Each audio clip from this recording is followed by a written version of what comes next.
Hi guys! Hey guys, Pastor Doug here with Becca, and we just want to do some video content. We know you guys are out of school and you're probably driving your parents crazy and such, and so we wanted to give you a little content, but also we wanted to encourage you to maybe learn some Bible stories as you go through this channel with us. And so we're going to tell you some Bible stories and also encourage you to do some contests and such. So You should tell them about our hats. yeah, so we're wearing these hats today because this is my hat that I wear when I go fishing and outside a lot. So these are our safari hats or whatever because we're talking about one of the coolest outside places of all time ever mentioned in the Bible. You can read about it in Genesis chapter 2 and 3, and it's none other than the Garden of Eden. You got it. Yeah, so the Garden of Eden was really awesome, and it was a place that God made particularly special for two people, Adam and Eve.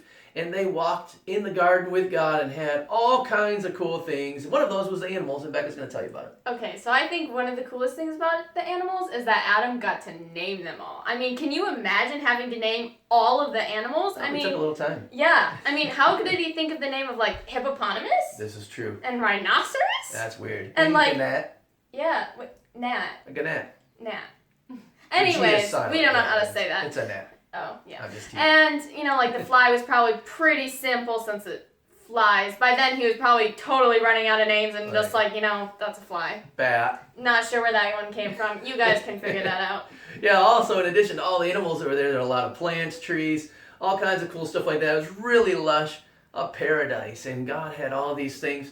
Trees, it says, that were all over the garden. They could just go along and eat anything they wanted. And so there was like banana trees and orange trees maybe and lemon trees, apple apples. trees, tomato trees. Okay. What? Okay, so tomatoes don't grow on trees, they grow on plants. Oh. But they could still be considered a fruit. But even if you call them a vegetable, then what we would have is like fruit salad. But because vegetable salad, vegetables and fruit salad. That doesn't make sense. But in the middle of the middle of the garden, there was one tree that they were told they could not eat out of it at all. Right in the middle of the garden, it was called the tree of the knowledge of good and evil. Mm-hmm. And it was a really special tree. God said you could eat of anything else except for that one tree. And if they were to eat of it, God said there would be some... Becca, what are you doing? Eating an apple? You can't eat apples. You know the orthodontist said that if you bite into an apple, then what's going to happen? It's going to mess up your braces, and then you're going to be in tinsel for longer. So, you can't do that. That's kind of what happened in the Garden of Eden, actually, as I was just going to say, because God said not to eat any of that. And one day, Eve and Adam were walking through the garden, and they were close to the middle of the garden, and Eve looked over and she saw this tree of the knowledge of good and evil, and there was some fruit hanging off of it. Maybe it was really cool looking fruit, like a dragon fruit or something, right? Dragon fruit grows on Yeah, trees. man, it's really cool looking stuff. So we don't know what it looked like, but Eve looked at it and she said, wow, that looks really good. Maybe it was a tomato.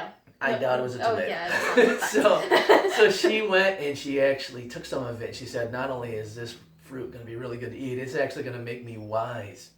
And she was tempted to do that by the serpent. You can read about that in Genesis chapter 3.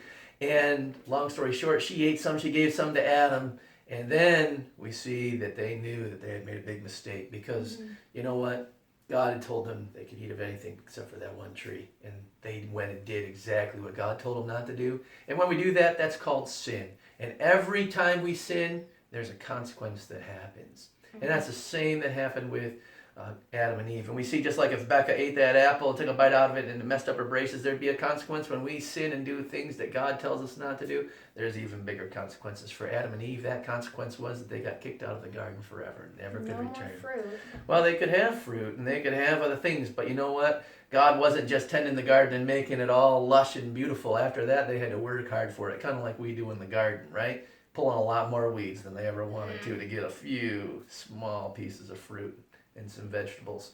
And so we know that it was a really tough thing. And I want to tell you guys that if you do things that God tells you not to do, there's a consequence that comes with it. And God tells us not to do a lot of things, and he says if we don't do those things, it's going to be better for us. Like God tells us to tell the truth, for instance, right? And if you don't tell the truth, you know how that works. You have to tell a lie, then tell another lie, then tell another lie. Pretty soon you got 5, 6 lies, and then there's a big story. Track. And man, it's a big mess when you try to take care of that, right? So that's one of those things. I think another one is take something that's not yours. Oh yeah, especially if you have brothers and sisters, they give you that piece. Give me that tomato. Yeah, so they're taking things that don't belong to you, and people do that. How about this? Not obeying your parents, right? God says you're supposed to honor and obey your parents. And so if they tell you to go up and clean your room, then you should go up and clean your room, right? You guys know my room's clean, but my room's always clean. Well, maybe not. Maybe you should go do that after we're done with this video. I guess we all should, right? Your parents will love it. And so, Give them a break. just to kind of recap what's going on here, when we choose to do something, when we sin, that God says don't do that, then there's a consequence that comes. And you know what? We just love you and we don't want you to go through those consequences. So pay attention when God says don't do something and obey Him so you don't experience the consequence that comes with sin.